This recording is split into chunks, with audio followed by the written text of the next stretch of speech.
A very warm welcome to you all from the Commonwealth Foundation. I am very happy to be introducing this Commonwealth Writers Conversation, which focuses on Mark Gevis's new book, The Pink Line, The World's Queer Frontiers. We are joined by Mark himself, along with writers and activists Kevin Mashiro, Nikita Masala, and Zina Mohammed, to discuss the themes of progress and repression that lie at the heart of this book. The Commonwealth Foundation believes strongly in the power of personal stories, the power to connect, to inspire, to transform. Much of what we do, from these writers' conversations to our short story prize, is aimed at amplifying the voices of those who are too often silenced or unheard. It is our great pleasure to take that commitment forward by hosting this important discussion. The conversation itself was pre-recorded, but it is followed by a live Q&A, where you will have the opportunity to ask the panel your own questions. The moderator of this event is Kevin Mashiro, journalist, podcaster, and queer activist. His writings includes the book Invisible Stories from Kenya's Queer Community, a play entitled Trashed, and poems which are published in the Pan-African Queer Anthology, Walking the Tightrope. His most recent work is short story Number Sita, published in the anthology Nairobi Noah. He is also co-founder of the Art Film Festival, the first LGBTQI film festival in East Africa. Thank you for your participation, and I hope you enjoy this event. Thank you and welcome. As we say here in Kenya, karibu, which is welcome in Kiswahili. Welcome to all of you. Joining me on the panel besides Mark is Nikita Masala from South Africa. Nikita is a freelance journalist. Her work highlights stories of queer activism and events in Southern Africa, the intersections of faith, gender, and sexuality, and also focuses on people who use art in healing in a world that restricts their freedom. Nikita, thank you very much for joining us. Nikita, who's your African queer icon? Well, just as you mentioned in the last sentence of my bio, I would have to say Thandi Swamazwai. She's a musician, a conduit, a healer, and queer and iconic. I'm sure a lot of us know who she is or have heard her music. And yeah, she's definitely one of my icons. Thank you very much for that. From Nikita, we go west, as they say, to Zina Mohammed, who is the executive director of TEARS, the Initiative of Equality Rights. Zina is a lawyer, activist, community organizer, and holistic security trainer, and who has worked in the human rights field both within and outside of Nigeria for over 10 years. Welcome, Zina. Who's your queer icon? So I think my first African icon is an activist who is here based in Nigeria, Akudo Ugwamba. Akudo is somebody who takes up space and who insists that queer people do not need to apologize for their presence, for their activism, or their humanities. She does not believe in asking for permission. So she's such a good queer icon, not just for me, but a lot of young queers. And then also I am just like a really, really, really big fan of the people whose shoulders that we stand on here in Nigeria, Bisi Alimi, for being able to be who he is, being able to do what he did and what he continues to do. So those are my two queer icons here. Fantastic. I know BC personally, and good choice there as well, apart from Akudo. And last but not least is Mark Gevisa, author of The Pink Line and the award-winning book, A Legacy of Liberation, Thabo Mbeki, and the Future of South Africa's Dream, Lost, and also a memoir, Lost and Found in Johannesburg. Mark, it was really cool to find out that you were one of the organizers of the first Pride March in in South Africa in 1990. Yeah, then thanks for doing that. Who's your African queer icon, Mark? Kevin, hi. I would love to say Freddie Mercury, since he was born in Zanzibar, and Queen was such an important part of my growing up and finding my own queerness. But more seriously, I think I would choose Simon Nkodi, who was the South African political prisoner, apartheid activist, freedom fighter, who came out during a treason trial in the 1980s, came out as gay, therefore introducing the discourse of gay rights into the liberation movements, and who was the founder of the organization that held that first Pride March in Johannesburg in 1990, GLOW. And I really learnt my queer African liberationist politics from Simon. So he would be my choice. You're not going to get away with it. Who's yours? You stolen mine. It was actually Simon Nkoli as well. And just really admire. I was blown away when I found out about him. You know, I actually have, here in Kenya, we call them lesos, a rapper with his picture on it, and it actually hangs in my room. And it's for that, his activism and as a queer man, and at that time for me, it speaks volumes. So yeah, let's share Simon, you know. Thank you all for that. And Mark, we'll just go straight into it. Tell us a little bit about your latest book, The Pink Line. Thank you, Kevin. The idea for the book came to me in a decade ago, in 2010. South Africa, as most people know, is one of the first countries in the world to permit same-sex marriage, and very famously was the first constitution in the world to explicitly outlaw discrimination on the basis of sexual orientation. And in 2009, my partner and I got married, not because we believe in the institution of marriage, we actually don't, but because it was going to serve us very well, which is, I think, the reason why many people get married. It would enable me to get spousal benefits on his new job and move with him to Paris as a consequence of this extraordinary movement forward, progress in South African human rights. Now, a few months after we got married, I read in a newspaper about another couple in the country of Malawi, just to the north of South Africa, who'd taken a similar step to get married publicly, even though homosexuality is illegal in Malawi. This is Tiwonge Chimbalanga and Stephen Monjeza. And the result of their public engagement ceremony was that they were arrested, sensationalized in terrible media all over Malawi's newspapers, sentenced to 14 years hard labor in jail for just announcing publicly their love to each other. Later, Tiwonge, they were released as a consequence of a global clemency campaign and a pardon, and Tiwonge came into exile in South Africa, where she received refugee status on the basis of her gender identity, because it turns out she's a transgender woman. And I began thinking about, you know, what my marriage brought me and what Tiwonge's marriage brought her.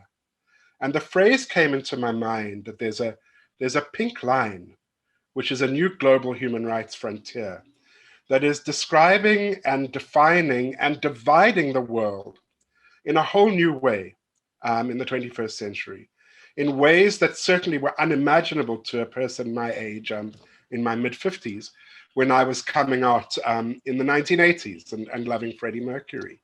And I wanted to understand this pink line, how it's come about in our world, how it's coming to describe a new global culture wars, what it means to live along this pink line, what it means to putatively cross this pink line, the way Tiwonge did when she left Malawi, where she lived under real threat for her life, and came to South Africa, where allegedly she was going to be safe.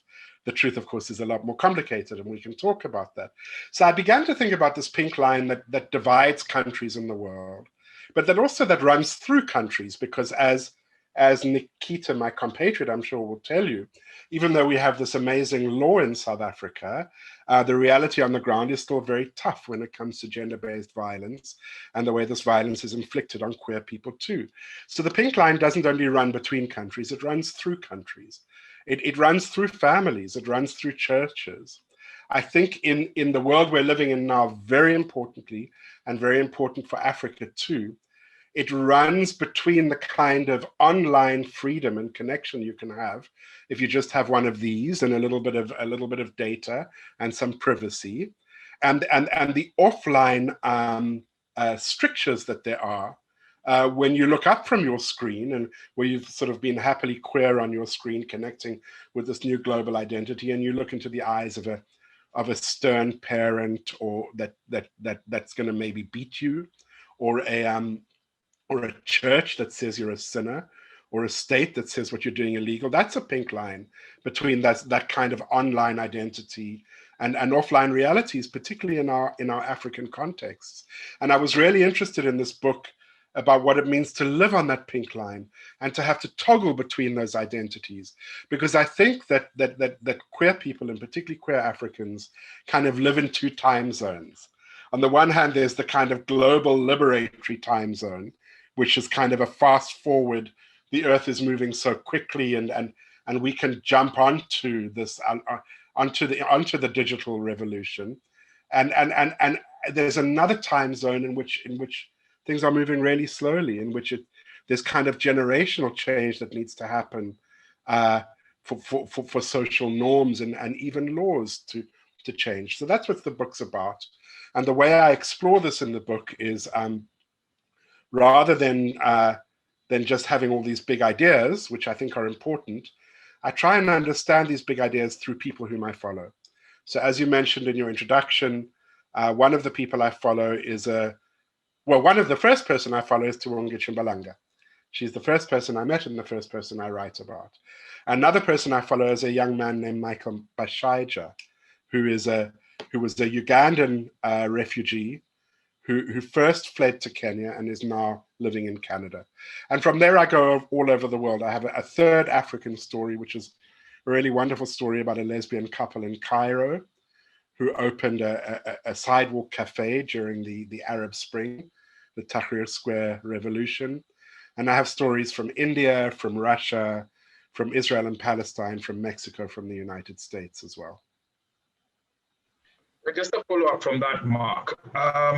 Having other stories outside of the continent in the book Pink Line, when you did come back to Africa and experience this is the home of your sexuality, what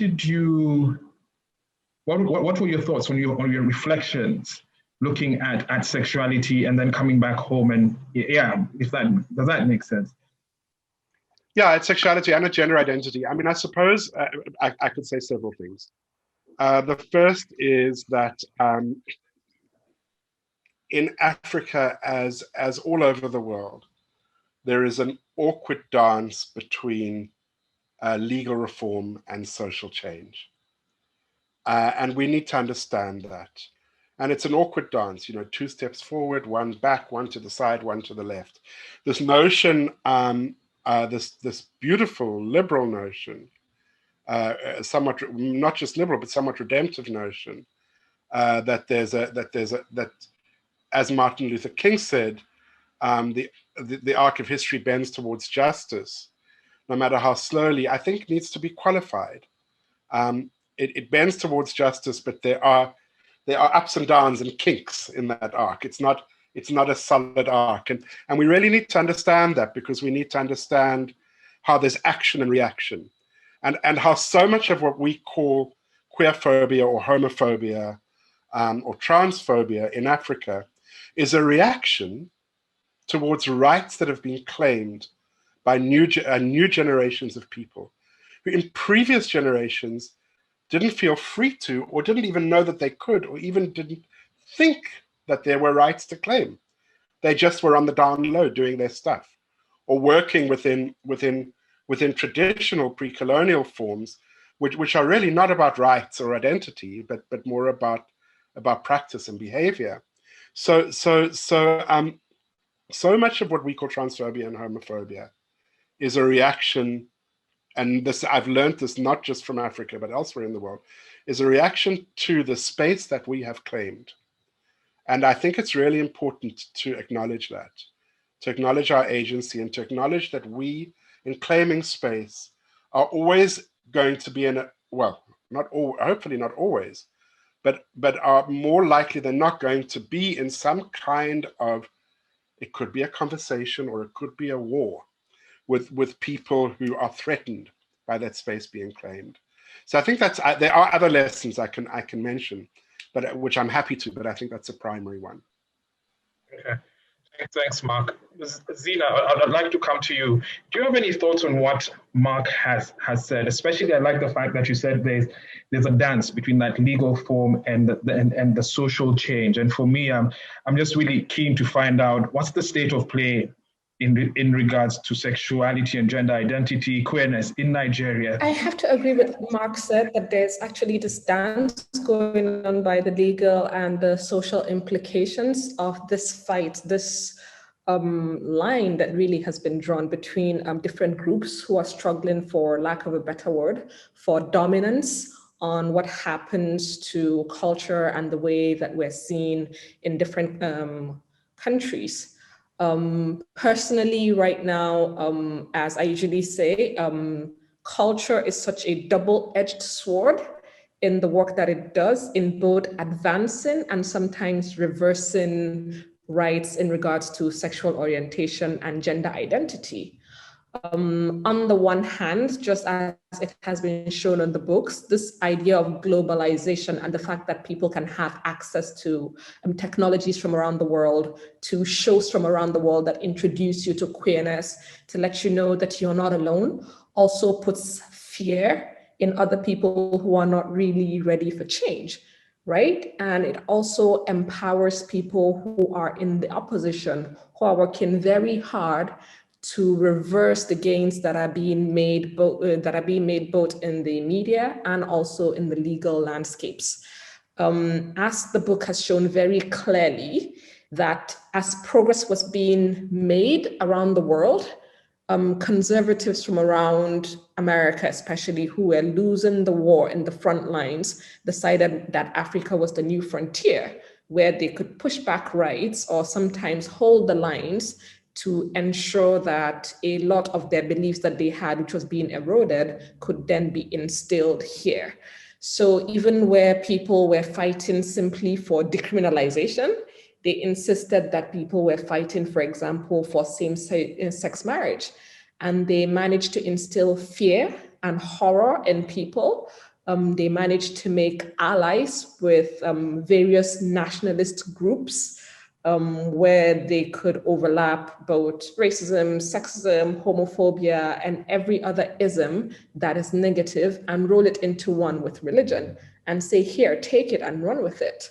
So this various really problematic bodies coming together have ensured that a lot of the progress that would have been possible with globalization has mainly stalled and sometimes been reversed. But again, as change comes, it happens slowly in both ways. We've lost a couple of, we've lost some and we've won and gained some.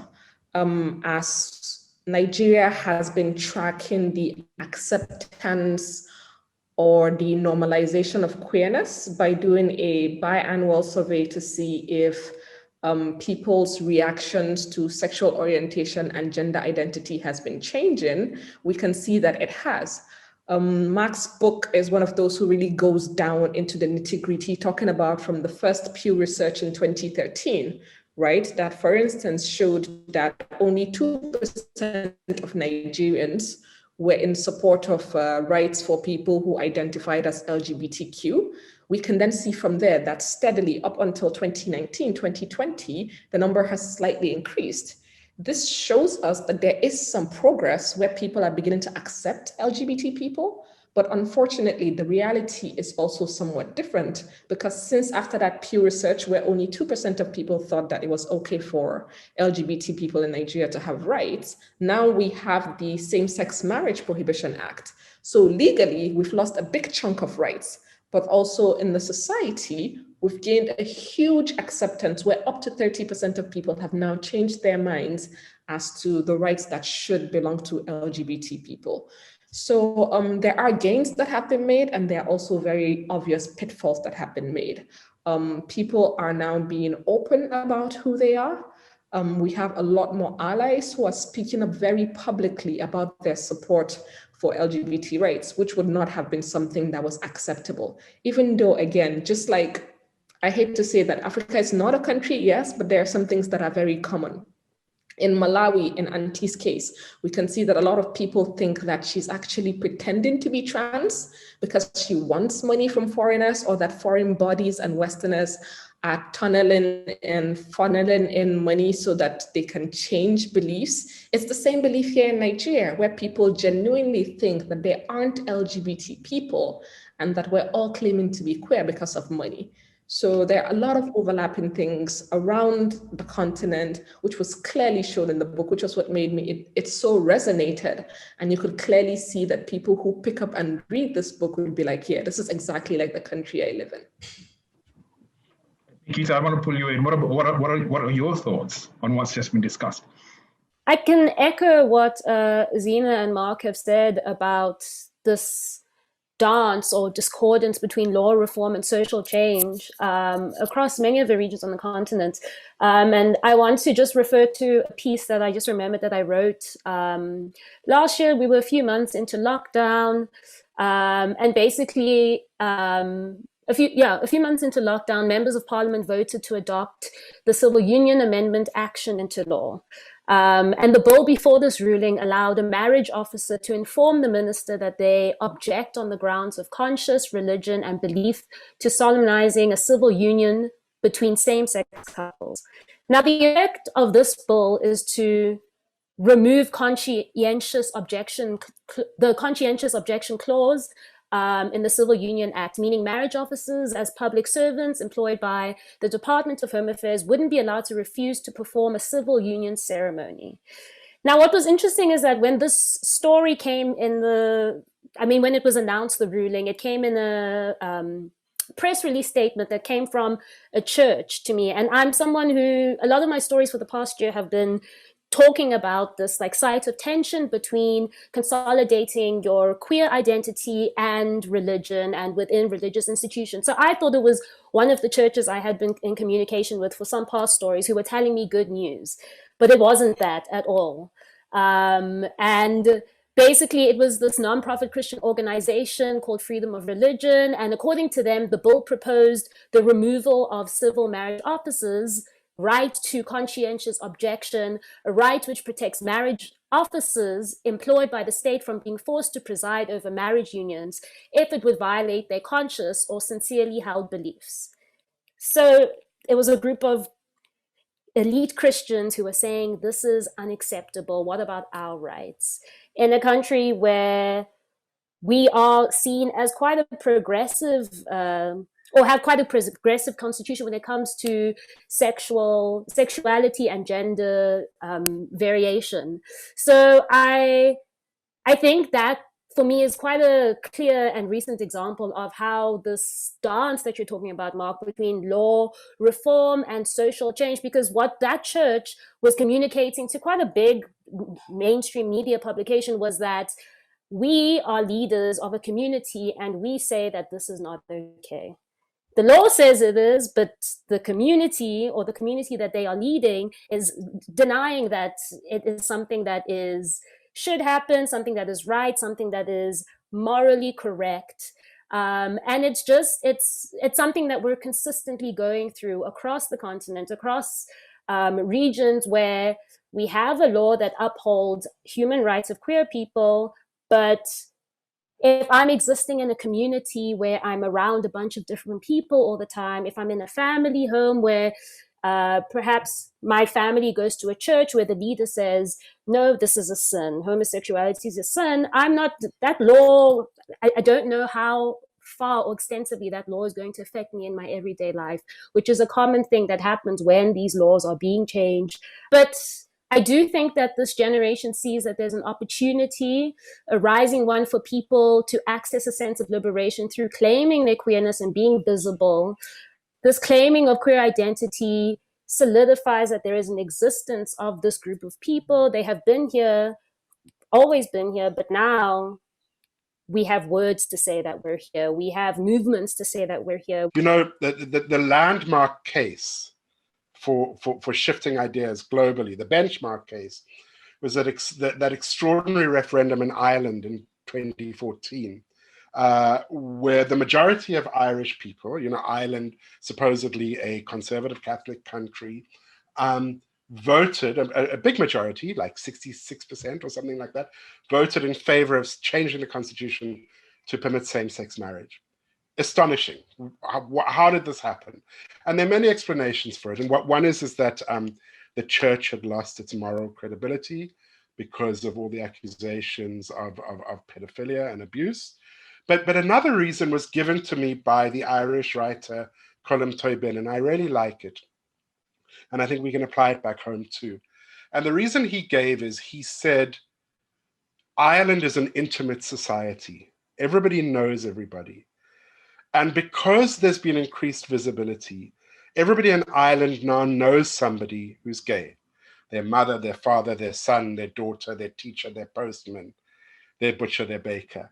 And once it's physicalized in a person, rather than this demonic evil that you hear about in church, you think, but I love that person. That person's good to me. How can there be a problem? Now, you know, as Zina said, you know, Africa is not a country, and Africa as a continent cannot be an intimate continent. There's just too many of us. But all continents are made up of countries and people and clans, and we all live in intimate societies. And one of the biggest lessons I got from my book was how no matter what the people I was writing about were up against, in terms of their church, the law, the state, violence on the streets, there was an intimate pool of people who knew them and loved them and would support them. And it's about expanding that intimate pool, and through the mechanism of visibility. But visibility is a complex mechanism in societies where sex and sexuality is not spoken about. You know, Africans do not talk about sex and sexuality the way Europeans do, and it's complex when the stakes are really high, when the danger is high. So we have to approach the visibility issue with caution. But I do think that Irish lesson is an interesting one. I wanted to ask you, Kevin, about the dance between law and social change in your country, because you were part of a really significant decriminalization case to get homosexuality decriminalized, homosexual practice decriminalized in Kenya. You lost the case. I mean, you're taking it on appeal. When I say you, I mean Kenyan queer activists. You lost the case, but the sense I get, and I want to check this with you, is that something did shift just by fighting the case and just by being visible and just by putting your narratives in the world, in terms of extending allies, in terms of getting broader acceptance. And I wonder if that's true. Can you lose a battle legally, but win some space in terms of a shift to social norms? Mark, as you spoke there, tears came to my eyes, and I got goose pimples, because soon after that ruling was given, I had to write a piece for the BBC, and it was emotional writing that piece, you know, and I think I cried a little bit as I was writing it, but I had to tell people we had won a war, we had won a battle, but we hadn't won the war, because for the first time, I think the very fact that this was such a huge case in Kenya and people were talking about it, all the media stations, the court was full, we were jostling with camera people, journalists to get into space, into the actual courtroom. Everybody knew about it. You know, there were demonstrators outside, but the thing is, Mark, there were people within the corridors of justice that I saw who would not have been seen publicly surrounding us. The fact that we had the rainbow flag on people, draped on T-shirts within the Kenyan law system, within the walls, within the judiciary, within the Supreme Court, was saying so much, because I would say maybe 15 years ago, we were so scared of even thinking of this. We didn't even let ourselves dream about going to court and saying this needs to be decriminalized. We hadn't dreamt about that, but we did it. And the first time they postponed the case and we were leaving the court, we had someone shout from one of the registries saying, "We are with you." And they said that in Kiswahili. That just shows like, there is a lot more acceptance now, just like what Zina said here in Kenya, there is a lot more acceptance now. And like what you said, people know someone, you know? And I think, I like what Zina said earlier on about that normalization of our queerness, of our sexual identities. And I think that is a beautiful strategy as we move forward in fighting for our rights across the continent. Normalization. And I'm a big champion of visibility, you know. If you see us, if you feel us, if you know our stories as queer people, people's hearts hopefully will soften, because we're their daughters, we're their wives, we're their husbands, we're their sons, we're their nephews, we're their uncles, we are them. And that's the thing I'm trying to push, and we are you as much as you are us. And I think that's the way we're moving forward about it. That's where it is. There is a dance. I mean, we have a very good constitution. And it was baffling sitting in court where people were saying, you know, yes, the Constitution says you have rights, but no, because of moral reasons. And we couldn't quite understand that, you know, and we're all baffled, like, what did they just say? You know, but the fact that we were in court, we were sitting on stairs and just listening was for me a victory in itself. And people know that we do exist, you know, and for me, that is a huge achievement. And I also want to throw this back at the three of you, you know, and it's so easy to talk about the bad that is happening on the continent, but I just think there's so much that is happening within the communities and the movements across different parts of the continent in terms of championing queer rights. Could you tell us a good story or something that the world doesn't know about an opportunity or the gains that have been made in championing for queer rights on the continent? We all know that in Nigeria, Nollywood is big, and it plays such a huge effect on what ends up being culturally acceptable in Nigeria. And also our music industry is so big, and the artists there end up affecting not just Nigeria, but also other countries on the continent. So we started working a couple of years ago, just tracking down. Unamazua did this very important study about 15 years ago about the stories being told by Nollywood, LGBT representation, and how much harm it did. And then since then has been tracking LGBT, the way we're being represented in Nollywood. Since then, in the past 3 years, there has only been one movie that has been made with a negative portrayal of LGBT people, right? And it was made specifically in support of the same-sex marriage prohibition, right?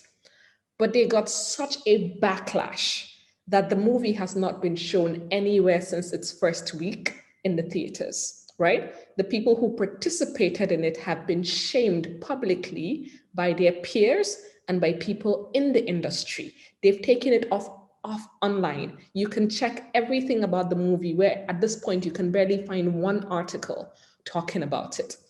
On the other hand, there are now positive representations of LGBT rights, which are coming up both in books, in movies, in series, in music. Outside of Nigeria, I would choose two stories.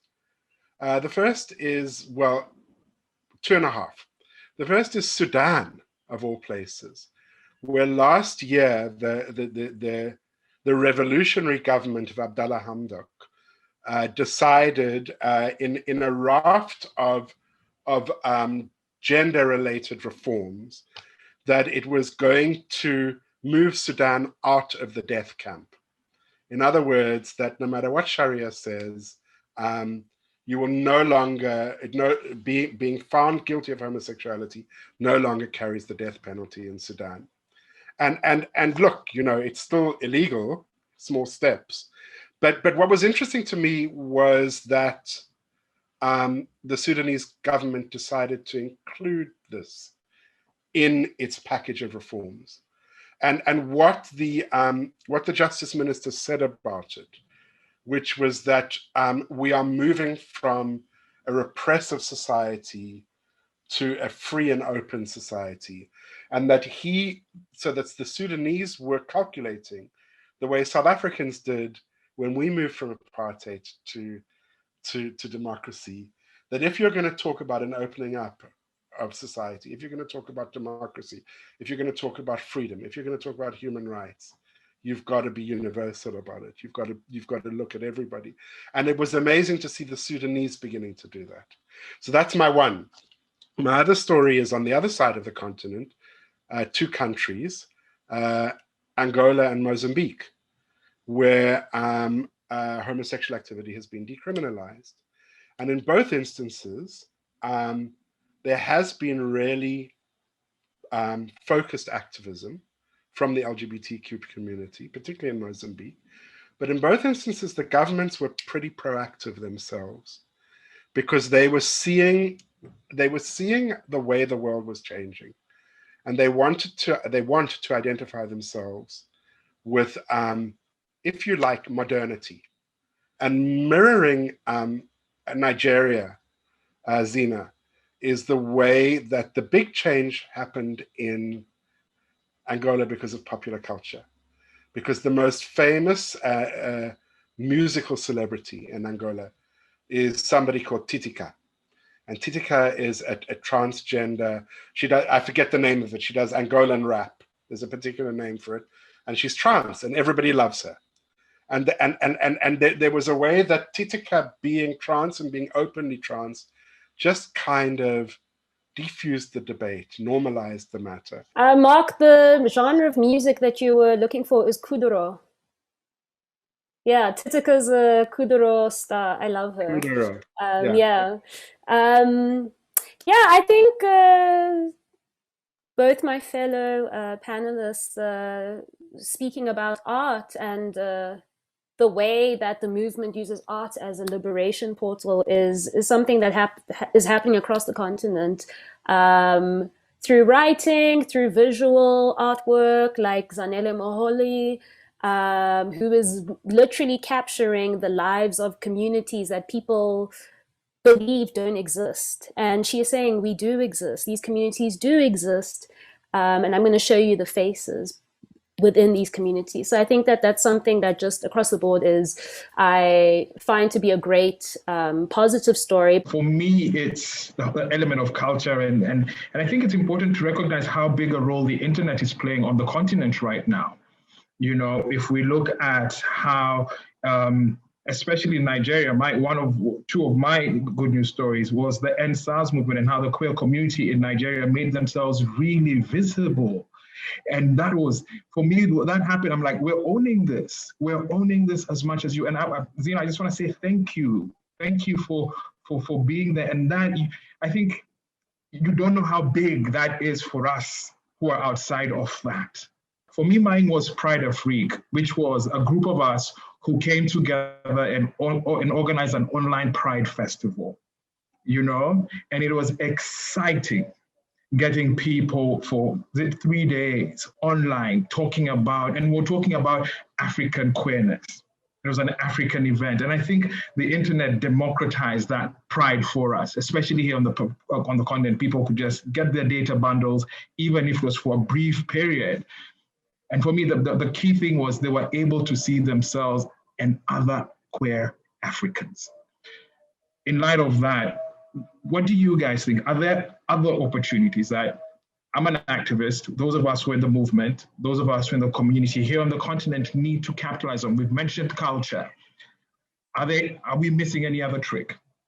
It could be a cliche, but the law is such a good tool, right, for sometimes accelerating progress. It's not always a blanket thing, because we've seen places like South Africa where it ends up that the law is great, but culture doesn't catch up quickly to it. But reading the judgment in the Botswana case made me weep. I felt seen. I felt supported. I felt so much hope, right? And to see the kind of people who supported the decriminalization in Botswana, even though it wasn't a short-term project, it took about 10 years to eventually get to decriminalization. But reading the judge's summary and the way she humanized queer people and said queerness is not new. These are not different Botswana people. These are the people we've always seen and known, and we're only publicly saying that the rights that belong to everyone belong to these queer Botswana people too. So for me, it was so important, and to not see any visible pushback from the country, because one of the things that we've seen is that when there's legal progress, sometimes there's a lot of pushback. That hasn't significantly happened in Botswana. I know that they quickly tried to mount an appeal when, again, evangelists from outside the continent came and started putting pressure and wanted to see the rights that were extended reversed. But the law is such a strong tool. And I say this with a caveat because I'm also a lawyer and I significantly love the law. But it's such a big tool sometimes for seeing how people can be defended and where people's rights can be reinstated, where other people have said that because of their own religion or because of their own customary beliefs, that they don't think that those rights belong to other people. Well, you know, there's something about the law, Zina, which is that as well as the rules it makes, it tells a story. I mean, you'll know as a lawyer that a trial is about sort of two competing stories, right? I mean, one has to. For me, it's about. I totally agree with you about the law, but within the frame of the objective is shifting the narrative, changing the story, and what that judge did in that extraordinary Botswana decriminalization judgment of 2019 was she shifted the narrative by accepting one story that was being told to her and rejecting the other story that was being told to her as lies, because they are lies. That this is a Western invention, that it's something that's not part of our culture. So for me, the opportunities are around shifting the narrative, and we've spoken about. We've spoken powerfully about how popular culture shifts narrative. We've spoken about how films and songs shift narrative. Literature shifts narrative too, and I particularly want to mention this in the context of a forum hosted by Commonwealth writers, because Commonwealth writers is about writing in books and stories, and you know. This is a continent that really respects its writers, that really respects the written word, despite the terrible problems we have with illiteracy still in so many parts of our continent. You know, writers have status in Africa. Writers have heft. Look at the role in Nigeria of Wole Soyinka. Look at the role in Kenya of Ngugi. Shifting the narrative at the upper end through literature is, I think, really important. Shifting the narrative in a more popular way through the media, even in this age of citizen journalism, even in this age of the death of newspapers, the research shows that Africans trust the news. Perhaps they shouldn't, but they do. And Nikita, I'm sure you can talk about this because you work very actively in news media. Yeah, I think I agree completely with what Mark is saying in terms of utilizing the media and mainstream media as a tool to normalize the differences, right? And I think that what the media can also be doing more is initiating more honest discussions on human sexuality in the African context, and not only talking about it in the present sense, but also talking about what what sexuality on the African context looked like during and after the colonial period. And I think that this is a conversation that local activists, civil society, and academics have been having and shaping, but I think it can happen more. It can happen in our households more. It can happen within our communities more.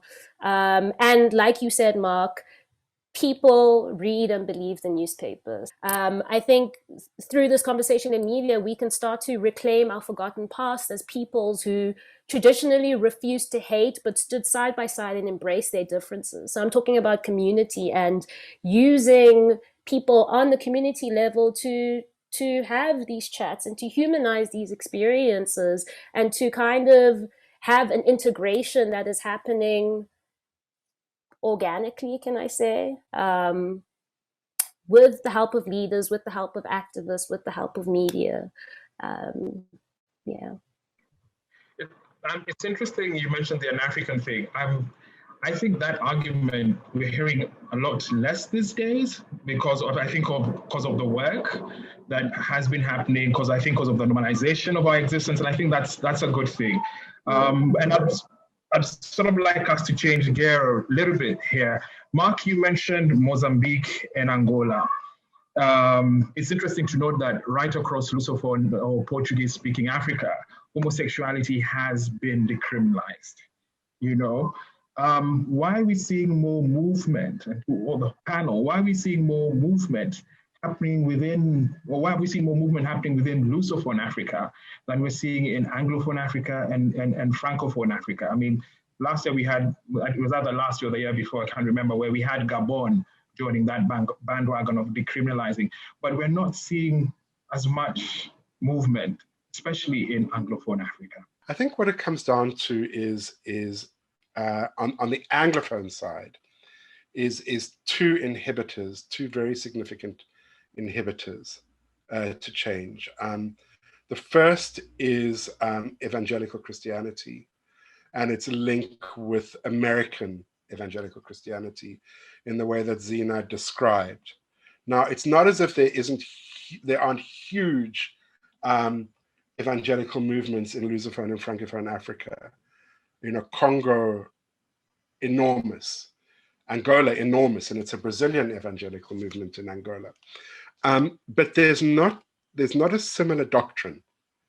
There's not a similar a script of political homophobia, a similar culture wars script that was written by the American evangelical movement to gain political power in the United States, a script used by African evangelical movements in countries like Uganda in particular, like Nigeria, like Ghana, like Uganda.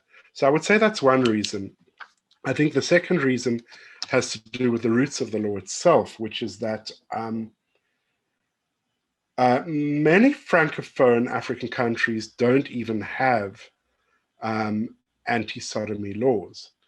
And those Francophone and Lusophone countries that do have anti-sodomy laws kind of pick them up along the way in strange ways. Whereas in the Anglophone countries, they were very much part of the Victorian Penal Code that they inherited from Britain. So much more deeply lodged into the law, even though not really used until recently, when they've begun to be used as backlash tools. They've always been there. They've always been understood to be part of a legal tradition that kind of predates the democratic constitutionalism that countries like Uganda, Nigeria, Kenya, South Africa, Botswana now have. So what happens in those countries, in the Anglophone countries, is a new battle between a kind of colonial era law and contemporary constitutionalism. And the Francophone and Lusophone countries don't have that battle? I really completely agree with Mark. I feel like the law is such an important reason why Lusophone Africa, for example, is being able to move quickly away from enshrined homophobia in the way that it was not really handed down like received English law, like a lot of us were. And also, I think that it might have a way in which the countries that colonized Lusophone countries see themselves, right? The ideals in which they hold stronger, where they see themselves to be better and societies who aim to do more. It wasn't always the same with like Anglophone Africa, and in the ways that we really did hold tight to colonial laws that were passed down to us. And I really, really completely believe that the work of evangelicals has really continued to do a lot of harm, right? This playbook, just like Mark has said, is simply something they borrow. You can see it as it happens, right? The fear that they try to instill in places, the way they whip up hate. It's almost just like they photocopy. They're like, here you go, here's yours, go on, we'll give you some money, go on and be great. And we're beginning to learn from that now and copy the ways in which other people have pushed back against those kind of strategies to do better in Anglophone West Africa, for instance. And I think it's so important that the way that countries see themselves and other countries like themselves end up affecting what they do. As other countries begin to decriminalize, especially those which are Portuguese speaking, and eventually, hopefully, those who are French speaking, it would make it easier for other countries that speak similar language, that have very close cultures, to be able to see that decriminalization or just accepting people who are our family does not do the kind of harm that foreigners have insisted it does. The evangelists, they're starting where the missionaries left off. And it's making the process a very, very long and much harder one. But I just want to read a quote from a paper that I read yesterday that says, another bold position on the influence of the British colonial experience on LGBT rights is that not only did the British bring the laws that criminalize homosexual conduct to their colonies, but that they somehow poisoned the prospects for liberalization and repeal of those laws. And I think that theorized legacy is something that has been spoken about in different ways today. And it's something that's important, you know, if we look at what does it mean, what does it look like, what is being used to refer to that law being legitimate, that law still standing, and that law preventing human beings from having their human rights protected in this day and age. Thank you for sharing that as well, Nikita. Next question is, I'd like to ask you, what would a queer Africa look like in 10 years' time? And I recognize that there is, and I think it's important to mention that there's so much happening on the continent. Where we are as a queer Africa now is not where we were 10 years ago. You know, I strongly believe that there is a movement in almost every African country right now. I'm excited to see what the next 10 years will be. When I hear queer Africa in 10 years' time, I want to describe my fantasies for a queer utopia, which just is about art and freedom from the shackles of capitalism and being free to love and all of that. But I think in reality, we're a generation of endurance, curiosity, and empathy, that we are willing and able to take on this fight for equality. And I think we've seen that. I think we're seeing it picking up more steam as we go, and as we're integrating the queer movement and the queer fight for human dignity, where it's being integrated in the human fight, the human race fight for dignity and protection of that dignity. So I see more of that happening. I see a lot more healing, unlearning, and united uprisings against laws that come from Europeans in the first place happening, more telling of our own stories and contributing to archives that people to follow will have access to, the way that maybe some of us are only having access to now. So yeah, continuing fighting the erasure of communities and identity, continuing to claim ourselves and our histories. And in that claiming, we're not separating our identities of Africanness and queerness. They are within this one body, so they are coexisting. That's what I see happening in 10 years. Just like Nikita says, for me, the biggest thing I want to see in a queer Africa is a reclaiming of our history, right? Queer people have been deliberately written out of the history and the stories of Africa. People have removed the normalization of diverse sexual orientations and gender identities. And I want us to be written back into those histories where we reclaim it. I want us to use languages in our tribe to describe who we are and to reclaim our position, which has always been within society. I think it's very important, just like Mark shows, that when Auntie was in her village and when she did her first introductory marriage, she didn't know what the word gay was. She just knew that she was a woman who was getting married to a man. And we need to return to that, because one of the things that are always being said is that this is an imported concept. But no, it isn't. In all of our histories, there are diverse histories of queerness in Yoruba culture, in Igbo culture, in Hausa culture, right? So we need to take up that space and put people back where they have been removed. So I want to see young people really, because we've also seen it in many places, right? In Mark's story, we can see Michael, where the first time he saw him and subsequently how he came into himself. So I want to see more young queers coming into themselves, taking up space and asserting themselves. When we all started out in activism, I know that we were not this fierce, we weren't this visible, right? So I see a queer Africa where we've assimilated into society, and most especially we've reclaimed family. So one of the things that has been going on in the past few years, which the opposition has always used in this gender war, is reclaiming or trying to own family values. But queer people have rights to families. I have a right to still express love with my grandmother, to still have access to my parents, to my siblings, to my cousins, to be embraced, to have that society's acceptance.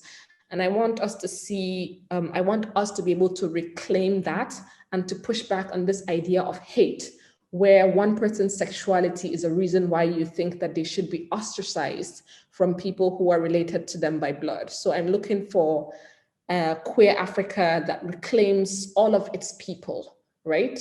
And does not shun anyone because of whom we love. I love your emphasis on reclamation. And one of the other lessons I learned globally, and it's a lesson I learned from India, was how, in India, there was a very powerful decriminalization movement that ultimately led to the repeal of 377, which was the original colonial anti-homosexuality law. And the victory wasn't that repeal, because that took forever. The victory was the visibility that came about in the campaign. And what was so powerful about that campaign was the way, both in the media, but also in the courtroom,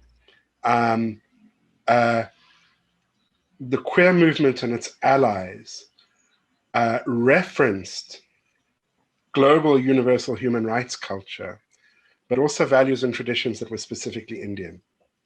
The gender fluidity of Hindu deities as seen on the Mahabharata, the philosophy of Nehru, the founder of the Indian nation, and his philosophy about how people should be able to choose whom they love rather than have arranged marriages, which you can kind of read across onto queer marriage from sort of intercaste or interfaith marriages. And as you said, there are such traditions. When I was doing my very limited research in Nigeria for this book, unfortunately I don't have a whole chapter on Nigeria, I was just absolutely fascinated to hear how a younger generation of Yoruba people were looking back into the Yoruba cosmology and finding finding themselves in it, in the way that that many queer South Africans are finding themselves, gender non-conforming queer South Africans are finding space for themselves in the vocation of being healers, because if you present in a way that's very different to the gender that's been assigned to you, it can be said that you're very close to a male ancestor if you were born in a female body, or vice versa. And this proximity to the ancestors can be a gift. I think that's hugely important for us to do. I'm wondering, Kevin, whether to answer your question as what would I like to see in 10 years, or what do I think we will see in 10 years? And I want to caution us against a kind of redemptive fantasy, because I think that we're learning about action and reaction, as I said, about claiming space and there being that being so threatening to some people when that space is claimed.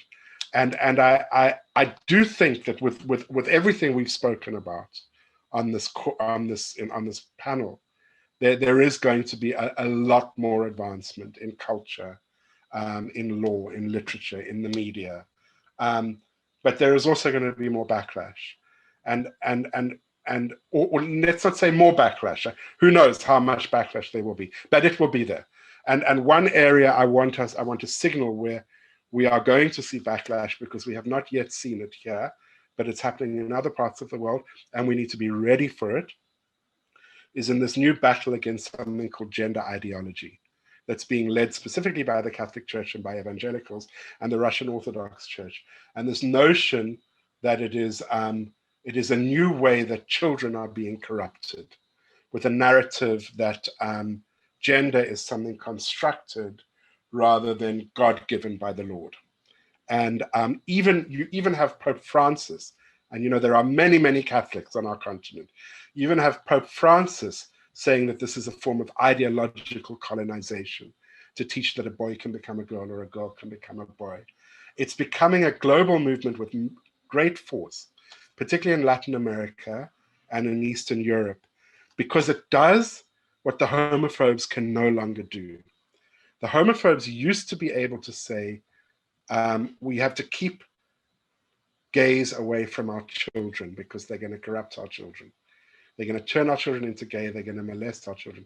That becomes increasingly difficult as more and more people know queer people and know that queer people are not child molesters. So there needs to be a new way of mounting a battle by protecting children. And that battle is increasingly around the curriculum. And we will see that happen in Africa. And we need to be ready for it if we're going to think ahead and be strategic as people who care about the freedom and equality of queer people.